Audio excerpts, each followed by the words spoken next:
অনেকেই আছেন যারা মঙ্গলবার বা শনিবার নিরামিষ খায় এবং রুটি লুচির সঙ্গে যদি এরকম একটা নিরামিষ আলুর দম হয় তাহলে মন্দ হয় না। কি তাই তো? তাই আজ আমি আপনাদের সঙ্গে শেয়ার করব কাশ্মীরি আলুর দম, সেটা সম্পূর্ণ নিরামিষ। তাহলে চলুন শুরু করা যাক। আমি এখানে আলুগুলোকে সেদ্ধ করে অর্ধেক করে নিয়েছি। এরপর একটা কাঁটা চামচের সাহায্যে আলুগুলোর পেছনে আমি এরকম করে একটু চিহ্ন বা ফুটো করে দিচ্ছি, যাতে নুন মশলাগুলো আলুর মধ্যে খুব সহজেই ভেতরে ঢুকে যায়।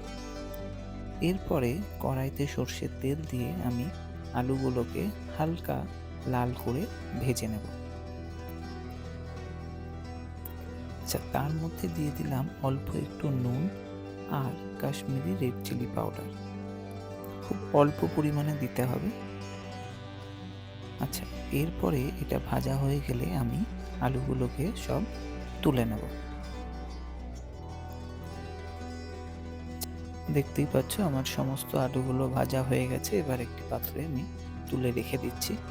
এবার অন্য একটি পাত্রে আমি নিয়ে নিচ্ছি বেশ খানিকটা টক দই, নিচ্ছি কাশ্মীরি রেড চিলি পাউডার আর ১ চামচ মতন মৌরি গুঁড়ো আর ১ চামচ মতন আদার গুঁড়ো।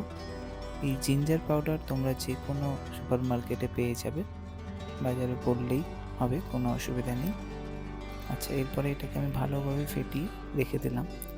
এরপরে ওই তেলের মধ্যেই দিয়ে দিচ্ছি ৪টে এলাচ, ২টো লবঙ্গ, ৪টে দারচিনি আর একটা জায়ফল আর ৪টে গোলমরিচ। মশলাটা একটু গরম হয়ে এলেই তারপরে আমি যেই ফেটিয়ে রাখা দইটা সেটা আমি এর মধ্যে দিয়ে দিলাম। তারপরে দিচ্ছি স্বাদ মতন হলুদ গুঁড়ো আর অল্প একটু কাশ্মীরি রেড চিলি পাউডার। কারণ আমরা খুব একটা ঝাল খাই না বলে এখানে লঙ্কার গুঁড়ো ব্যবহার করছি না, তোমরা চাইলেই করতে পারো। দিয়ে দিচ্ছি স্বাদ মতন নুন। আচ্ছা, এরপরে দিচ্ছি বেশ খানিকটা কাজু বাটা। কয়েকটা কাজু আমি জলে ভিজিয়ে রেখেছিলাম, সেটাকে পেস্ট করে এর মধ্যে দিয়ে দিচ্ছি।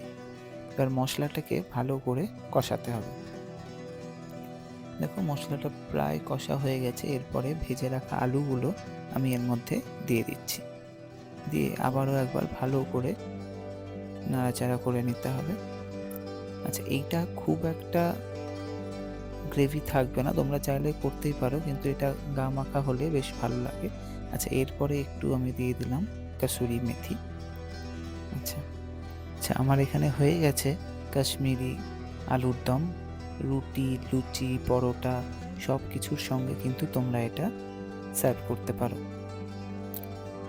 আর আমার রান্না তোমাদের কেমন লাগছে সেটাও অবশ্যই আমাকে কমেন্টস করে জানাবে। আর যারা যারা আমার চ্যানেলে নতুন তারা অবশ্যই চ্যানেলটিকে সাবস্ক্রাইব করে দিও। তাহলে আজ এতদূরই থাক, আবারও দেখা হবে পরবর্তী একটি ভিডিওতে নতুন রেসিপি নিয়ে। সবাই ভালো থাকবেন, সুস্থ থাকবেন আর আমার পাশে থাকবেন এবং চ্যানেলটি সব ভিডিও দেখতে থাকবেন। টাটা।